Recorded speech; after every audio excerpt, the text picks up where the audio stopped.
Hello, नमस्कार विद्यार्थियों। जैसा कि 6 अगस्त का आपका थ्योरी ऑफ स्ट्रक्चर का 301 कोड का पेपर है, जिसमें थ्योरी की जो क्वेश्चन आने वाले हैं, क्वेश्चन नंबर 1 जो कंपलसरी रहेगा और उसमें 5 क्वेश्चन आएंगे और पाँचों के पाँचों क्वेश्चन आपको करने हैं, ठीक है। और प्रत्येक क्वेश्चन आपका 4 नंबर का होगा, ठीक है। तो बात करते हैं आज, ये जो मैंने पीडीएफ डाली थी ग्रुप में, तो वहाँ से काफ़ी बच्चों के मेरे पास कमेंट आ रहे हैं कि सर ये थ्योरी जो लैंग्वेज है ये समझ में नहीं आ रहा है। तो मैं इस थ्योरी को पूरा एक्सप्लेन कर रहा हूँ, ठीक है। तो आप पीडीएफ भी पढ़ लीजिएगा और इसके साथ में जो एक्सप्लेन थ्योरी है इसको एक बार देख लीजिएगा, जिससे आपको याद जल्दी हो जाएगा, ठीक है। तो मैं बिना टाइम व्यर्थ किए अपना काम स्टार्ट करता हूँ। तो सबसे पहले बात करते हैं अपन, ये 2015 का पेपर है जिसमें कुछ थ्योरी के क्वेश्चन आए हुए हैं। और मैं बता दूं आपको कि कुछ सिलेबस आपका हटा दिया गया है कोरोना के कारण से, ठीक है। तो कुछ जो थ्योरी के क्वेश्चन आए हुए हैं उनको अपन स्किप भी करेंगे क्योंकि वो अपनी अभी काम के नहीं है, ठीक है। तो सबसे पहले बात करता हूँ मैं 2015 का जो पेपर है 301 का, ठीक है, 301, ओके। इसमें इम्पोर्टेंट क्वेश्चन जो हैं, सबसे पहला जो क्वेश्चन है वो आपका है इन्फ्लुएंस लाइन या इन्फ्लुएंस लाइन डायग्राम, इसको अपन कहेंगे पूरे को, और हिंदी में इसको कहेंगे प्रभावी रेखा। क्या कहेंगे? प्रभावी रेखा चित्र, जिसको अपन कहते हैं प्रभावी रेखा चित्र, ठीक है। प्रभावी रेखा चित्र, इसको हिंदी में कहेंगे इन्फ्लुएंस लाइन डायग्राम को। तो देखो इसका आंसर क्या होगा, ये कहना चाह रहा है कि इन्फ्लुएंस लाइन डायग्राम होता क्या है, उसका एक्सप्लेन कीजिए। तो बीम के किसी बिंदु या खंड के लिए बनाई गई प्रभावी रेखा एक वक्र, वक्र की जगह आप लाइन कर लेना, थोड़ा इजी हो जाएगा काम। वक्र जो आपका लिखा हुआ है इसको काट के यहाँ पर लाइन कर लेना, ठीक है। तो बीम के किसी बिंदु या खंड के लिए बनाई गई प्रभावी रेखा का लाइन है जिसके निर्देशांक गतिमान एकांक भार जो मूविंग यूनिट लोड के कारण उस खंड पर उत्पन्न अपरूपण प्रतिबल, बेंडिंग मोमेंट या डिफ्लेक्शन के मान को प्रेजेंट करता है, ठीक है। इसे समझिएगा कि इन्फ्लुएंस लाइन डायग्राम होता क्या है, बहुत ही इजी है, समझ में आ जाएगा फटाक से, आप समझो इसे फटाफट। देखो इन्फ्लुएंस लाइन जो है अपन यूज कहाँ करते हैं, जहाँ मूविंग लोड है। मूविंग लोड का मतलब हो गया कि जैसे आपका कोई पुलिया है और इस पुलिया से अपन समझ रहे हैं कि यहाँ से 3 या 4 आपकी बाइक आ रही है। तो ये बाइक क्या करेगी, यहाँ से इनके बीच में कोई ना कोई डिस्टेंस होगी, मान के चलते 1 है, इसके बीच में 2 मीटर है। यहाँ से ये क्या करेगा, यहाँ से मूविंग करता हुआ जाएगा, ठीक है। यहाँ से पहले ये लोड यहाँ आएगा, ये यहाँ आएगा, ये यहाँ आएगा, और फिर यहाँ से निकलते हुए ये बाहर की तरफ चले जाएंगे। इसको मूविंग लोड कहेंगे। क्या कहेंगे? मूविंग लोड कहेंगे, ठीक है। तो यह जो मूविंग लोड है इनकी स्थिति देखेंगे अपन किसी सेक्शन पे या किसी खंड पे, ठीक है। मान के चलते हैं कि ये आपकी जो गर्डर है, जो पुलिया है, ठीक है, इस पे मैंने यहाँ पर एक खंड माना है। क्या माना है? खंड माना है, जिसको अक्ष लिखा है। तो अभी मैंने 3 मूविंग लोड दिखाए हैं आपको। ये जो पहला वाला जो लोड है इसको लीडिंग लोड कहेंगे, लीडिंग लोड है ना। तो इस लीडिंग लोड को अपन कहाँ रखें, यदि यहाँ रख देते हैं, ठीक है, और बाकी के 2 लोड आपके कहाँ रहेंगे, यहाँ रहेंगे, सिंपल है, ठीक है। तो अब इसके नीचे अपने एक डायग्राम बनाएंगे, एसएफडी का डायग्राम बनाएंगे। तो एसएफडी का डायग्राम अपना इस प्रकार से बनेगा, और ये जो लाइन है, ये जो खंड है, इसका एक यहाँ लाइन बनेगा। ये एक पॉइंट को निर्धारित करेगा, ये एक बिंदु को निर्धारित करेगा, ठीक है, ये एक बिंदु को निर्धारित करेगा, ठीक है। और यहाँ एक क्या बनाएगा, इस डायग्राम के अंदर एक लाइन बनाएगा। इसी लाइन को ही अपन क्या कहते हैं, इन्फ्लुएंस लाइन कहते हैं। क्या कहते हैं? इस लाइन को ही इन्फ्लुएंस लाइन कहते हैं। तो देखो इस इन्फ्लुएंस लाइन के माध्यम से अपन शियर फोर्स को रिप्रेजेंट कर रहे हैं। किसको प्रेजेंट कर रहे हैं? शियर फोर्स को क्या करें अपन, रिप्रेजेंट कर रहे हैं। इसी प्रकार से जो आपका जो अभी मूविंग लोड मैंने भी बताया है, ठीक है, ये मूविंग लोड यहाँ था, ये यहाँ था और ये यहाँ था। तो इसके कारण से आपका बेंडिंग डायग्राम भी बन सकता है। ये आपकी इन्फ्लुएंस लाइन होगी, जिसको अपन अक्ष 3 लिख देंगे। जो अभी मैंने बताया उसको अक्ष 1 लिख देंगे, ठीक है। ऐसी स्थितियाँ बनेगी जो किसी सेक्शन या खंड पर मानी जाती हैं। तो वही चीज़ें बीम के किसी बिंदु या खंड के लिए बनाई गई इन्फ्लुएंस लाइन, इन्फ्लुएंस लाइन एक लाइन है जिसके निर्देशांक गतिमान एकांक भार के कारण उस खंड पर उत्पन्न शियर फोर्स, बेंडिंग मोमेंट और डिफ्लेक्शन के मान अपन क्या कर सकते हैं, रिप्रेजेंट कर सकते हैं। यह उचित पैमाने को मानकर बनाया जाता है। और ध्यान रखना, इन्फ्लुएंस लाइन जो होती है उसका जो यूनिट होता है वो हमेशा किस में होता है, मीटर या सेंटीमीटर या mm के अंदर मेज़र किया जाता है, जिसको अपन डिस्टेंस से रिप्रेजेंट कर सकते हैं। ठीक है, ये पहला क्वेश्चन होता है। दूसरा क्वेश्चन लिखा है एडवांटेज ऑफ फिक्स्ड बीम। देखो ये कहना चाह रहा है कि जो आपकी फिक्स बीम होती है, जो फिक्स बीम होती है, फिक्स का मतलब हो गया दोनों सिरे उसके क्या हो, ऐसे फिक्स हो, दीवार के अंदर फिक्स हो सकते हैं। ठीक है, दोनों सिरे आपके जो फिक्स है वो आपका क्या कहलाएगा, फिक्स बीम में कहलाता है। जैसे आपका छज्जा होता है उसका एक सिरा फिक्स होता है, एक सिरा उसका क्या होता है, फ्री होता है। समझ गए। यदि उस आगे वाले पार्ट को भी अपन फिक्स कर दे तो आपकी कौन सा बन जाएगा, फिक्स बन जाएगा। तो बहुत एंड क्या हो जाएंगे, इसके फिक्स हो जाएंगे। तो सिंपल सी बात है कि इसके लाभ क्या क्या हो सकते हैं उसके बारे में जानकारी लेंगे। तो फिक्स बीम के जो लाभ हैं, ठीक है, फिक्स बीम अपेक्षाकृत मजबूत होती है। अलग अलग प्रकार की बीम होती है, सिंपली सपोर्टेड आपकी होती है, कैंटिलीवर होती है, उनकी अपेक्षाकृत हमेशा क्या होगी, मजबूत होगी। फिक्स बीम बेंडिंग के कारण से स्ट्रेस से कम प्रभावित होती है। मतलब सिंपल सी बात है कि बेंडिंग के कारण से कम कैसे इफेक्ट होगी, देखो समझिएगा आप। मान के चलते हैं कि सिंपली सपोर्टेड बीम है तो इसमें यहाँ पूरा बेंडिंग आएगा इस प्रकार से। ठीक है, यहाँ पूरा बेंडिंग आएगा, जबकि आपका यदि फिक्स बीम है, ठीक है, तो इसमें पूरा बेंडिंग ना कर यहाँ से हल्का सा क्या होगा, ये इस प्रकार से बेंडिंग आएगा। समझ गए, यहाँ से बेंडिंग नहीं होगा या डिफ्लेक्शन नहीं होगा या स्लोप नहीं होगा। स्लोप डिफ्लेक्शन सारे के सारे यहाँ क्या रहेंगे, जीरो रहेंगे, क्योंकि इसका जो सिरा है वो क्या आपका फिक्स होता है। समझ गए।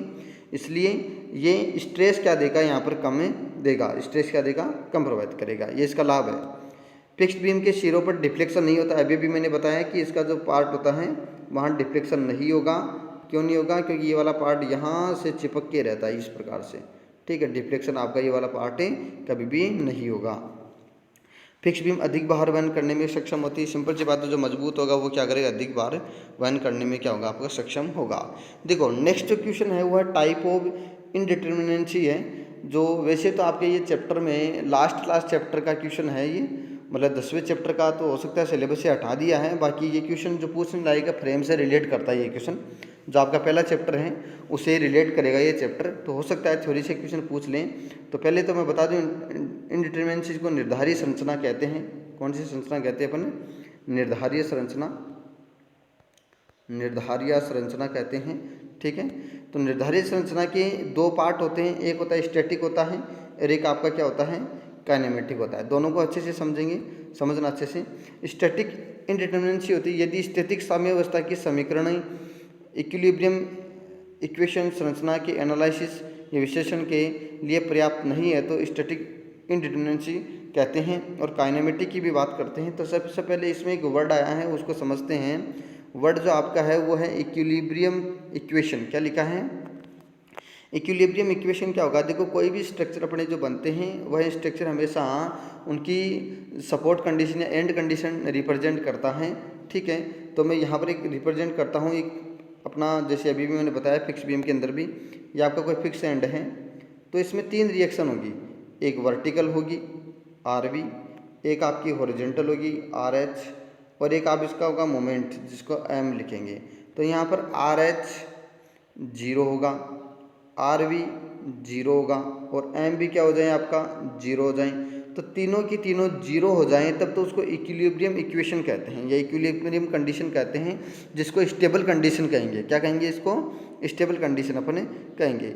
अब इम्पोर्टेंट बात ये आती है, किसने कहा है कि यदि ऐसी स्थिति नहीं हो, इक्विलिब्रियम इक्वेशन संरचना के एनालिसिस के लिए पर्याप्त नहीं है। क्या लिखा है, यदि ऐसी स्थिति नहीं हो, किसी का ना किसी का मान जैसे RH है वो आपका 0 न हो, आपका ये क्रॉस लगा दिया मैंने, आपका 0 नहीं है, कुछ न कुछ मान आ रहा हो, जैसे RH का मान 1 आ रहा हो, 2 आ रहा हो, ठीक है, जैसे है ना। तो ऐसी कंडीशन आपकी यदि आ जाती है तो स्टैटिक इनडिटरमिनेंसी आपकी कहलाती है। ठीक है, और काइनेमेटिक इनडिटरमिनेंसी की बात करते हैं, यदि जॉइंट पर अज्ञातों की संख्या कंप्लीटली इक्वेशन से ज्ञात नहीं की जाती हो तो इसे काइनेमेटिक इंडिटरमिनेंसी कहते हैं। देखो जितने भी आपके कंपोनेंट होते हैं, अभी मैंने बीम का एग्जांपल दिया, एक फिक्स सिरा है, ये आपकी कोई फ्रेम है, ये आपकी कोई फ्रेम है और ये इसका पार्ट हो गया फिक्स और ये इसका पार्ट हो गया आपका हिंज। ठीक है, तो इससे अपन बात करते हैं, इसका रिएक्शन 3 कहलाएगा, इसका रिएक्शन क्या कहलाएगा, 1 कहलाएगा। अब देखो ये 0 नहीं हो रहा है इसी कंडीशन में, तो ये आपका क्या हो गया, ये तो रिप्रेजेंट करेगा आपका कौन सा, स्टैटिक इंडिटरमिनेंसी को। 0 नहीं हो रहा भाई, ध्यान रखना। ठीक है, लेकिन अभी बात करते हैं यहाँ पर काइनेमेटिक इंडिटरमिनेंसी, ये थी जॉइंट। जॉइंट कौन से हो गए, ये वाले जॉइंट हो गए, ये वाले पॉइंट कौन से हो गए आपके, जॉइंट। जॉइंट पर अज्ञातों की संख्या कंप्लीटली इक्वेशन से ज्ञात नहीं की जा सकती। इसको इक्वेशन से ज्ञात नहीं कर अपन डायरेक्ट करेंगे। जैसे अपन अलग अलग कंडीशन में लेते हैं कि आपका जो फ्रेम के अंदर जो जॉइंट लेते हैं उसकी संख्या आपकी 3 होगी, ट्रस के अंदर जॉइंट लेते हैं उसकी संख्या आपकी 2 होगी, ऐसे कुछ लेना पड़ता है जो बड़े न्यूमेरिकल्स में आते हैं। आपको यहाँ ध्यान नहीं रखना है, आपको थ्योरी समझना है। संख्या कंप्लीटली इक्वेशन से ज्ञात नहीं की जा सकती, इसे काइनेमेटिक इंडिटरमिनेंसी कहते हैं।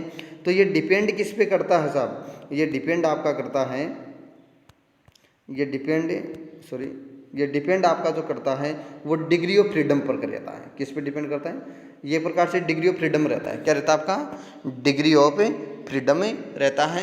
ठीक है, आगे देखो बात करते हैं, काफ़ी इंपॉर्टेंट है और इसको तो आप नोट ही कर लेना।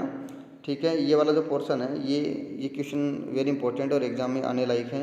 लिखा है कैलपोरियम थ्योरम या इसको 3 मोमेंट थ्योरम, दोनों नाम से आपको पूछा जा सकता है। ठीक है, तो देखो इसको समझने के लिए पहले तो ये थ्योरम आपकी है कौन सी, ये आपका कंटिन्यूस बीम है। कौन सा भाई, आपका कंटिन्यूस बीम है। देखो कंटिन्यूस बीम आपका होता क्या है वो समझो पहले तो। कंटिन्यूस बीम जो आपका होता है, किसी भी बीम के नीचे 2 से अधिक सिरे लगे हुए हों, 1 2 3, या हो सकता है ये 1 हो गया, ये 2 हो गया, ये तीसरा हो गया। हो सकता है कि ये 1 हो गया, ये आपका 2 हो गया और ये कौन सा हो गया आपका तीसरा। ये सारी की सारी कंटिन्यूस बीम कहलाएगी। ये सिंपली सपोर्टेड कंटिन्यूस, ये कैंटिलीवर कंटिन्यूस, ये आपका फिक्स्ड कंटिन्यूस के नाम से जाना जाएगा। तो इन कंटिन्यूस बीम के लिए अपन 3 मोमेंट इक्वेशन यूज करते हैं, या कैलपोरियम थ्योरम का अपन क्या करते हैं, यूज करते हैं। तो ये थ्योरम आपकी है कहाँ भाई, ये थ्योरम आपकी हम बात करते हैं, ये थ्योरम ये रही अपनी। ठीक है, ये आपको फॉर्मूला याद रखना है, MAL1 plus 2MBL1 plus L2 plus MCL2 बराबर -6A1 x बार 1 L1 प्लस A2 x बार 2 और अपॉन L2। ठीक है, अब ये थ्योरम अपन निकालते कैसे हैं वो समझो। ठीक है, इसको समझो। जैसे यहाँ समझ पा रहे हो आप, अब देखो जैसे यहाँ समझ पा रहे हो,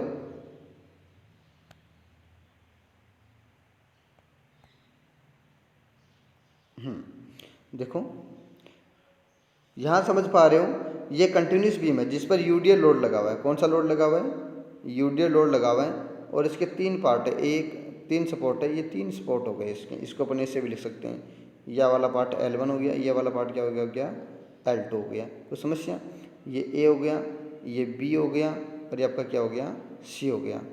अरे बात समझ रहे हो, ये आपका A पॉइंट है, ये B है और ये आपका कौन सा है, C है।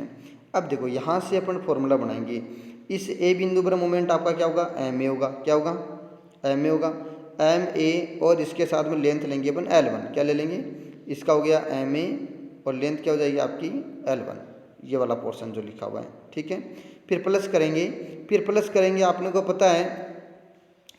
को पता है कि नेक्स्ट बिंदु आपका कौन सा B बिंदु है।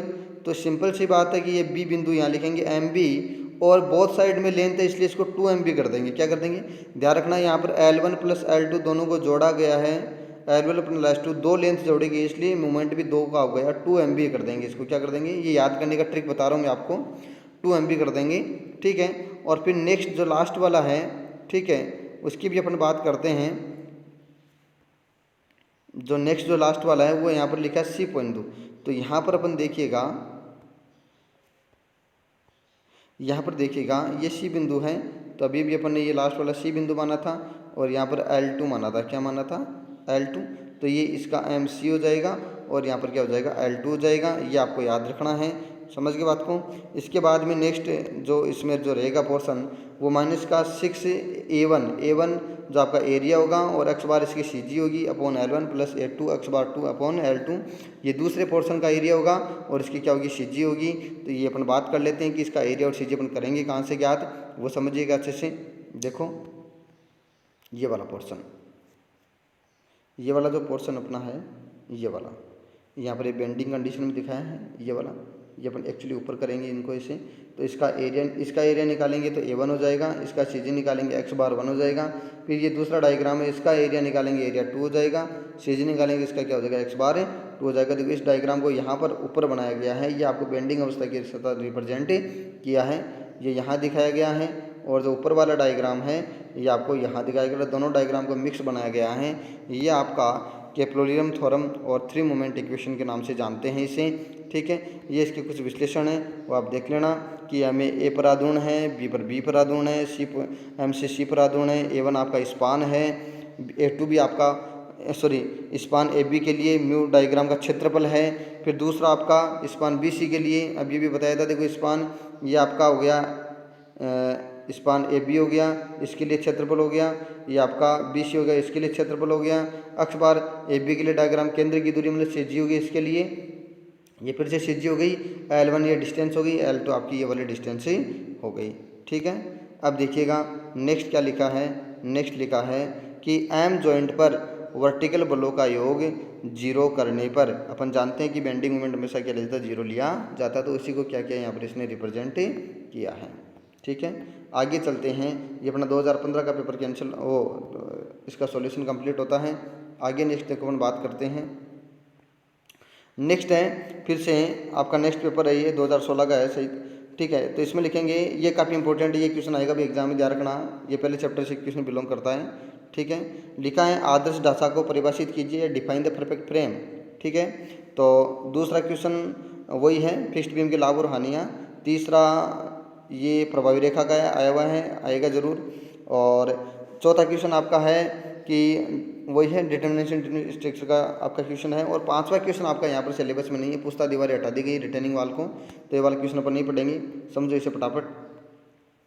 सबसे पहला लिखा है आदर्श ढांचे की परिभाषा लिखी है, तो लिख देते हैं फटाफट। देखो इसमें आपको ध्यान रखना है कि ये इक्विलिब्रियम कंडीशन होगी, अभी मैंने बताया, इसको आप ऐसे भी लिख सकते हो, हॉरिजेंटल रिएक्शन 0, वर्टिकल रिएक्शन 0 और आपका मूवमेंट भी क्या रहेगा 0। यदि तीनों स्थितियाँ 0 रहेगी तो उस स्थिति में आपका n भी लिख सकते हो, नंबर ऑफ मेंबर, या m मेंबर से याद रखो m, याद रखो m बराबर 2j-3। यदि ऐसी स्थिति है तो आपका आदर्श ढांचा कहलाएगा, परफेक्ट फ्रेम आपका कहलाएगा। तो देख लेते हैं, जब फ्रेम या ढांचा इस प्रकार के अवयव से मिलकर बना हो कि बाह्य लोड के सापेक्ष में कंपोनेंट या अवयव ढांचे को साम्य अवस्था में रखें, तो यह परफेक्ट या पूर्ण ढांचा कहलाता है। सभी ढांचों में साम्य अवस्था पूर्ण ढांचा त्रिभुजाकार में होती है। ये कहना चाह रहा है कि कोई भी कंपोनेंट आपका है, जैसे त्रिभुज को ले लेते हैं, इसने कहा है कि संपूर्ण ढांचे का जो उदाहरण है वो आपका त्रिभुज होता है। क्या होता है? त्रिभुज होता है कि इस पर जो भी आपके बाह्य बल लगते हैं, ठीक है, उनकी स्थिति 2j-3। देखो नंबर ऑफ मेंबर का मतलब तो क्या हो गया 1 2 3, ये आपका 3 हो गया, ठीक है, 1 2 और 3। और आगे लिखा 2j-3, तो यहाँ जॉइंट की बात करते हैं, 1 2 और 3 जॉइंट है, तो 2 × 3 माइनस यहाँ पर 3 लिखा है, तो देखो 3 बराबर यहाँ 3 दूनी 6 हो गया, 6 - 3 करेंगे तो क्या हो जाएगा आपका 3 हो जाएगा। तो आपको समझ में आ गया होगा कि यहाँ पर मेंबर और जो ये जो पोर्शन जो रिप्रेजेंट किया 2j-3 दोनों क्या बराबर हैं। तो त्रिभुज जो आपका होता है वो हमेशा पूर्ण ढांचे के रूप में माना जाता है, जिसको RHS में रिप्रेजेंट किया है और वो अपनी साम्य अवस्था को रिप्रेजेंट करता है।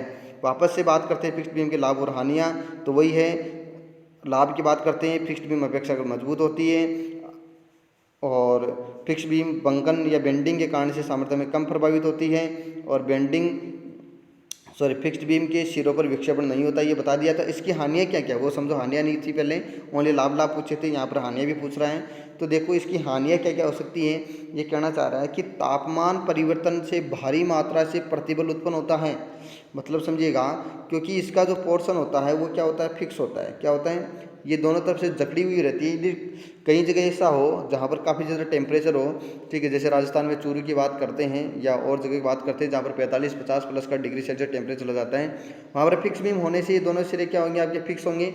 फिक्स होने के कारण से अपन बात करते हैं कि ये वाला जो पोर्शन है, तापमान परिवर्तन से भारी मात्रा से स्ट्रेस, तो इसमें टेम्परेचर के स्ट्रेस डेवलप होते हैं। ये गर्म होकर और ये जकड़ी हुई रहती है, इसलिए ये अपने आप में मूवमेंट नहीं कर पाती है और यहाँ से काफ़ी ज़्यादा इसमें स्ट्रेसेस डेवलप हो जाते हैं।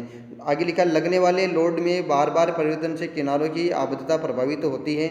यहाँ जो लगने वाले जो लोड हैं उनके कारण से अपन कई बार देखते हैं यहाँ जो दीवार, उस दीवार में भी क्या आ सकती है, यहाँ पर क्रैक से आ सकती है। या कई बार देखते हैं यहाँ पर मूविंग लोड आ जाएँ या कोई ऐसा डायनामिक लोड आ जाए जिसके कारण से भी क्या हो सकता है, यहाँ पर क्रैक से आ सकती है, जो सिरे इसके क्या होते हैं, प्रभावित होते हैं।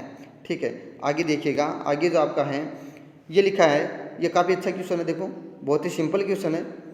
लिखा है, शुद्ध आलंबित धरन ए बी के सिरे ए की प्रतिक्रियाओं की प्रभावी रेखा बनाइए कि कोई सिंपली सपोर्टेड बीम है, उसके ए बी के सिरे पे जो आपका ए बिंदु है उसकी प्रभावी रेखा क्या होगी। तो सिंपल सी बात होगी। देखो ये आपका सिंपली सपोर्टेड बीम दिखाया गया है, ये सिंपली सपोर्टेड बीम है इसे, ठीक है, और ये इसका ए बिंदु है, ये इसका कौन सा बिंदु है, बी बिंदु है। तो इसकी प्रभावी रेखा ए पर बताइए क्या होगा। तो सिंपल सी बात है, इसकी प्रभावी रेखा ए पर क्या हो गई, यूँ हो गई, समझ गई।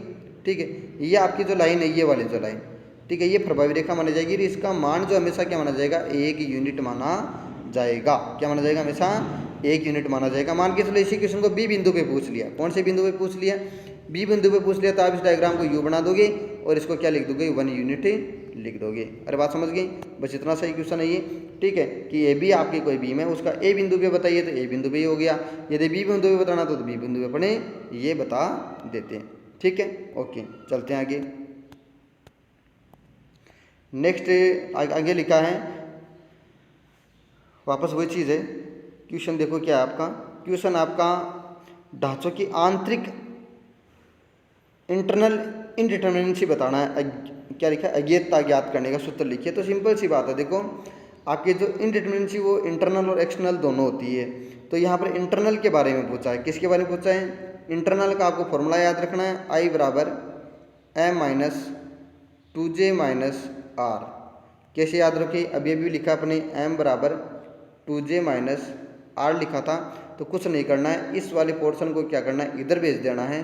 तो आपका m minus 2j minus are हो जाएगा। इसको इधर प्रस्थांतरण कर देना है और बराबर में क्या लिख देना, आप आई लिख देना। तो उसी फॉर्मूले से आपका फॉर्मूला आपको याद ही हो जाएगा।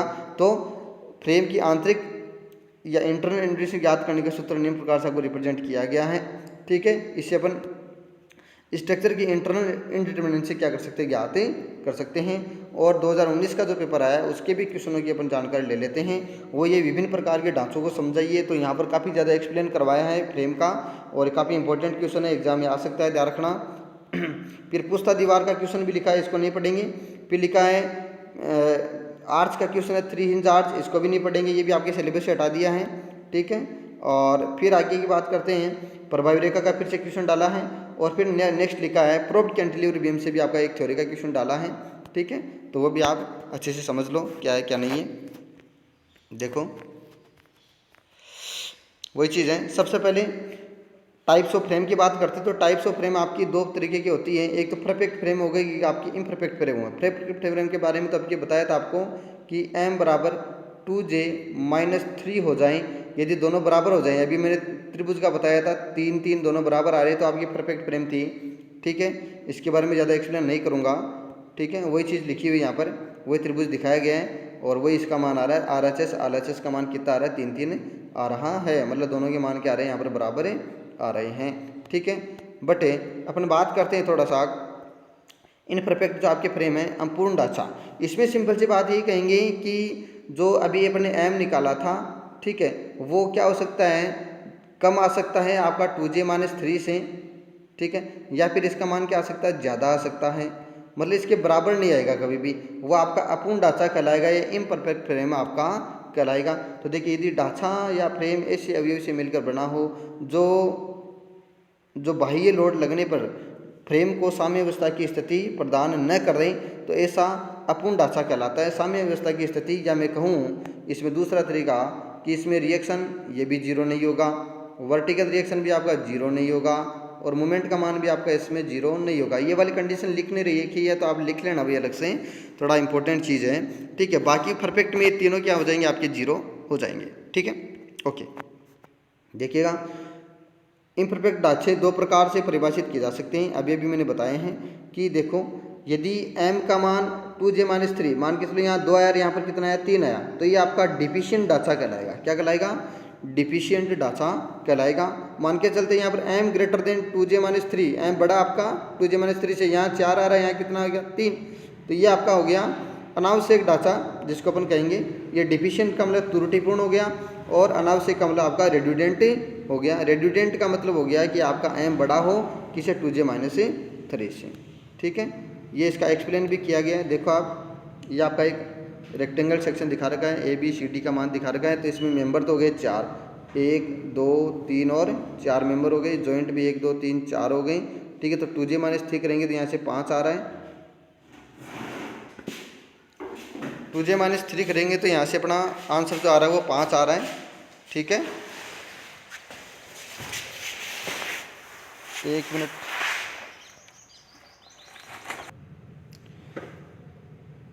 हाँ देखिएगा, तो यहाँ पर देखो इसका जो मान आ रहा है 2j-3 का जो आ रहा है वो तो कितना आ रहा है, सॉरी 2j-3 का जो आ रहा है वो 5 आ रहा है, कितना आ रहा है 5 आ रहा है, और मेंबर आपके कितने हैं भाई 4 है, कितने मेंबर आपके 4 है, तो ये आपका 4 हो गया, ग्रेटर देन आपका क्या हो गया अभी 5, 2j-3 का जो मान आ रहा है वो 5 आ रहा है, ठीक है। 5 आया कैसे वो समझ लो, मेंबर आपके 1 2 3 4 है, जॉइंट भी आपके 1 2 3 4 है, यहाँ पर मान रख देंगे, यहाँ पर 2j-3 में, तो यहाँ पर आंसर आ जाएगा आपका, फिर ग्रेटर देन फॉलो डिफिशिएंट हो गया, क्या हो गया आपका डिफिशिएंट हो गया। देखिएगा आप यहाँ पर ये वाला पोर्शन देखिएगा, ये वाला पोर्शन क्या आ गया आपका ज़्यादा आ गया, मतलब ये 5 आया था और ये आपका क्या है 4, सॉरी ये आपका 4 है, ठीक है, ये आपका 4 है, तो ये आपका डिफिशिएंट हो गया, ठीक है। इसी प्रकार से ये जस्ट इसका उल्टा हो जाएगा, ठीक है। यहाँ यही कंपोनेंट दे रखे हैं, देखो आपके कंपोनेंट की बात करते हैं तो 1 2 मेंबर 2 3 4 5 और 6 मेंबर हो गए, ठीक है। जॉइंट आपके 1 2 3 4 हो गए, ठीक है। और हाँ, इसी को जॉइंट मत मान लेना भाई, इसको जॉइंट मानोगे तो आपके नंबर ऑफ मेंबर ज़्यादा हो जाएंगे, 1 2 3 4 4 8 हो जाएंगे ना, तो ये आपका एक ही मेंबर माना गया है, तो जॉइंट आपका यहाँ नहीं माना जाएगा, 1 2 3 4 ही माने जाएंगे।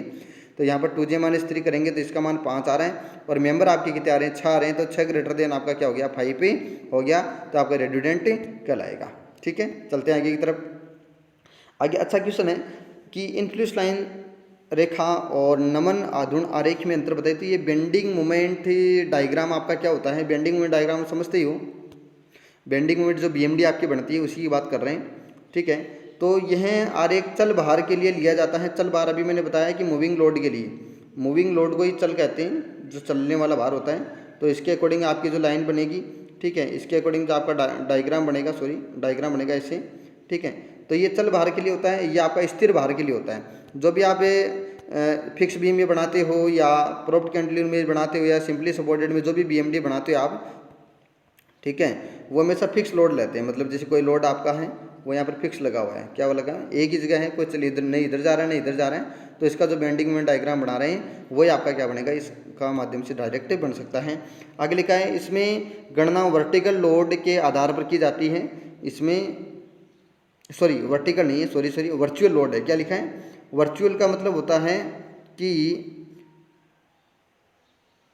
हिंदी में इसको कह रहे हैं, समझ में नहीं आ रहा भाई क्या लिखा है। वर्चुअल लोड का मतलब मैं डायरेक्टली बता देता हूँ कि इसको वास्तविक नहीं माना जाता है।